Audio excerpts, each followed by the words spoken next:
कभी ऐसा महसूस हुआ है कि एक तरफ कर्तव्य है और दूसरी तरफ अपने, और दोनों में से किसी एक को चुनना नामुमकिन सा लगता है? आज हम एक बहुत पुराने ग्रंथ के एक ऐसे ही शक्तिशाली पल की बात करेंगे। एक ऐसा क्षण जब एक महान योद्धा को एक ऐसा फैसला लेना पड़ता है जो उसकी रूह तक को कंपा देता है। सोचिए, क्या होता है जब आपका फर्ज, आपकी ड्यूटी आपसे कुछ ऐसा करने को कहे जिसकी आपने कभी कल्पना भी न की हो?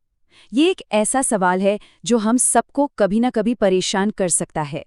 और इससे पहले कि हम असल कहानी में जाएं, चलिए एक पल के लिए इस कश्मकश पर सोचते हैं।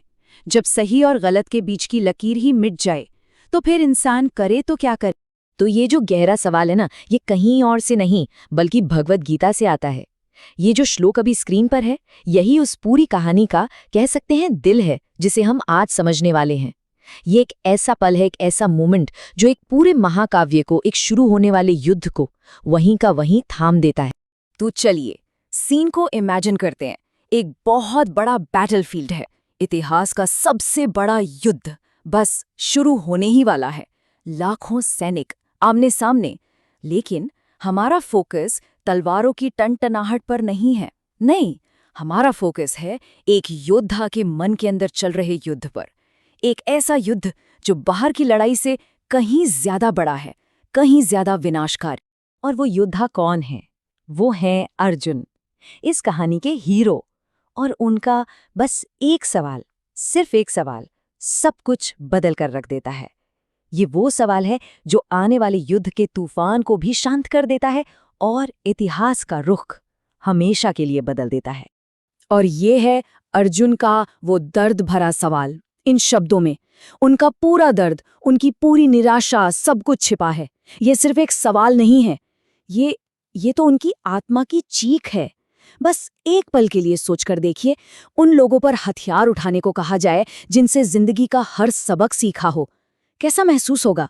और यही तो इस पूरे कॉन्फ्लिक्ट की सबसे बड़ी, सबसे क्रूर विडंबना है। एक सीधी साधी लेकिन दिल को दहला देने वाली सच्चाई। उसका कर्तव्य, उसकी ड्यूटी उसे उन्हीं लोगों पर हमला करने को कह रही है जिन्हें वो भगवान की तरह पूजता है, जिनके पैरों में उसका सर हमेशा झुकता आया है। लेकिन सवाल ये है कि अर्जुन इतना हिचकिचा क्यों रहा है?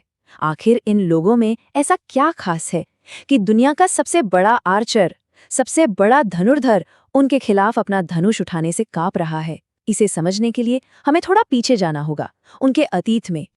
देखिए, ये कोई आम दुश्मन नहीं है। एक तरफ है भीष्म, उनके दादा, उनके परिवार के, कह लीजिए, गार्डियन, जिनकी गोद में वो खेल कर बड़े हुए। और दूसरी तरफ है द्रोणाचार्य, उनके गुरु, वो इंसान जिसने उन्हें कुछ न होने से दुनिया का सबसे महान योद्धा बनाया। ये जो टेबल है ना, ये अर्जुन के इस इम्पॉसिबल कॉन्फ्लिक्ट को एकदम साफ साफ दिखाती है। एक तरफ है उसका दिल, जो इन लोगों को दादा और गुरु मानता है, जिनके लिए मन में सिर्फ पूजा का भाव है। और दूसरी तरफ है उसका हाथ, जिसे एक योद्धा का धर्म निभाना है। और वो धर्म क्या है? लड़ना, हमला करना और मारना। अब बताइए, इन दोनों के बीच कोई समझौता कैसे हो सकता है?